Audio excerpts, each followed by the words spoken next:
I want to talk a little bit about goals on the line of how do you lose 37 pounds and write a book. I'm just going to kind of give you that as an example. For 24 years of my adult life, by choice, I weighed well over 200 pounds. I say by choice because, you see, I have never accidentally eaten anything. I mean, it's always been deliberate. And when I choose to eat too much today, I have chosen to weigh too much tomorrow. You can choose to set goals and realize your potential, or you can choose not to set them. Now, if you choose not to set them, you got to understand that the consequences are not going to be good down the road. For 24 years, I was going to lose that weight. As a matter of fact, in 24 years, I lost several thousand pounds of weight. How many of you already know exactly what I'm talking about? But it wasn't until I wrote it down, put a date on it, listed the obstacles I had to overcome, identified the people, the groups, the organizations I needed to work with, spelled out a plan of action, set that time limit in there, and identified all of the benefits to me. It was only when I did that that the goal became a reality, and I lost the weight. For 10 or 15 years, I was going to write a book. You know anybody who's going to do just a whole lot of things, folks? I was going to write a book. But it wasn't until I got busy writing the book and writing the plans first before the book ever materialized. Now, if it sounds like I'm trying to sell you on having goals, how many of you are getting close already? How many of you are becoming convinced right quick like that you need to have those goals? There's no question about it. The immortal J.C. Penney many, many years ago said, "Give me a stock clerk with a goal, and I'll give you a man who will make history. But give me a man without a goal, and I'll give you a stock clerk."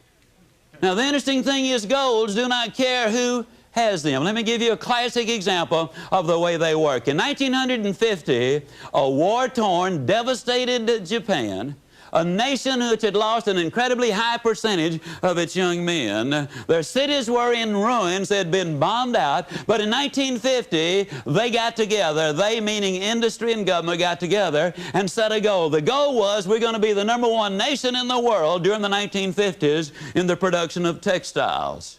In 1959, ladies and gentlemen, they accomplished that objective. In 1960, they set another goal. We're going to be the #1 nation in the world in the production of steel. Now, when you understand there's no iron ore in Japan of any significance, there's no coal of any significance there, we're going to be the #1 nation in the world in the production of steel, it seemed like an absurd goal, and yet they reached their objectives. They had taken all of the steps. In 1970, the Japanese set another goal. They said during the 70s, we'll be the #1 nation in the world in the production of automobiles. They missed it, folks. 1 year. It took them until 1980. In 1980, they set another goal, and this time their goal was, we're going to be the #1 nation in the world in the production of computers and electronics. Yes, indeed, ladies and gentlemen, you absolutely must have those goals. You got to write them down. You got to put a date on it. You got to identify those obstacles. You've got to identify the people, the groups you need to work with. You got to find out what it is you need to know. You got to develop a plan of action, and you got to write it down. What's in it for me? Now, that's a formula that I have just given you, pure and simple. Now, if I were to ask you what 3 times 3 was, there isn't a person here who could not instantly answer it. But if I were to ask you what is 5,128 times 2,165, odds are enormous that very few of you could pop out the answer that quickly. But if I were to say to you, get your pencil and paper out, figure it out, then all of you could figure it out. Why? You know the formula. Now, you see, if you know the formula, it really doesn't make any difference, ladies and gentlemen, what the goal really is. When I started to write the book, I took precisely the same steps that I'm talking about. I wrote down the objective. I wrote down the time I completed or expected to complete the book. I identified the obstacles there. And yes, I know this is repetitious. It's the mother of learning. I wrote out and identified the people, the groups, the organizations I needed to work with. I devised a plan of action to do it. I spelled out what I needed to know, and I wrote it all down, what's in it for me. I was raised in the little town of Yazoo City, Mississippi. Now, I know that a lot of folks go around the country trying to impress people by claiming to be from Yazoo City. But I really am. Now, when I was a boy, during the Depression, we lived next door to some rich folks. I knew they were rich for two reasons. Number one, they had a cook. Number two, the cook had something to cook. And during the Depression, that was a sure sign of wealth. I was over there for lunch one day, as I tried to be every day. And now don't misunderstand that. Even though there was a depression on, we certainly had plenty to eat at my house. I know we had plenty because if they ever passed my place for seconds, they'd always tell me, no, you've had plenty. So I know we had plenty. Now the cook brought the biscuits out, and this is not an exaggeration. Those biscuits were not as thick as my wristwatch. And I looked at her for a moment. I said, Maud, what in the world happened to your biscuits? She reared back, gave a big old tummy laugh, and said, well, I'll tell you about those biscuits. She said they squatted to rise. But she said they just got cooked in the squat. You know anybody that's getting cooked in the squat?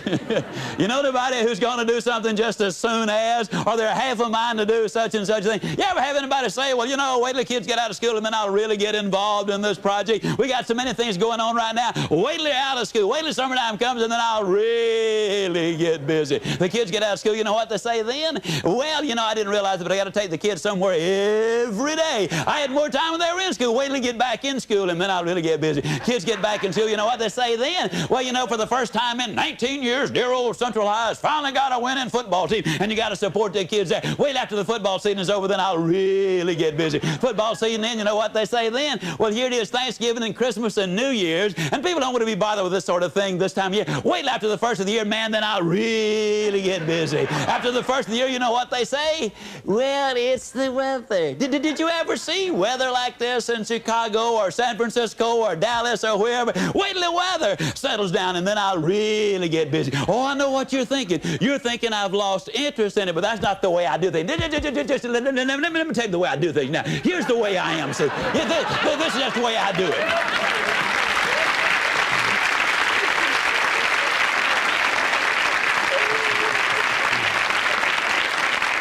See, the way I do things is I get everything organized. I get it lined up. I have everything in just such and such order. And then, man, once I get it all put together, that's when I really get after it. I mean, that's just the way. I've always been that way. Do things that way. I know some of these other folks are ahead of me right now, but you just wait. I'll catch them. But this weather, it is just so horrible. Wait till it clears up. And the weather clears up, you know what they say then? Well, here it is. It's Easter time. And Easter time, you know, that's a family time, and we always spend a lot of time together. And you said so yourself. The family is extremely important to you. You do the work for the family, and if you can't spend some time with them, you might as well not do all of the work. I mean, wait till after Easter's over, then I'll really get busy. And then after Easter, you know what they say?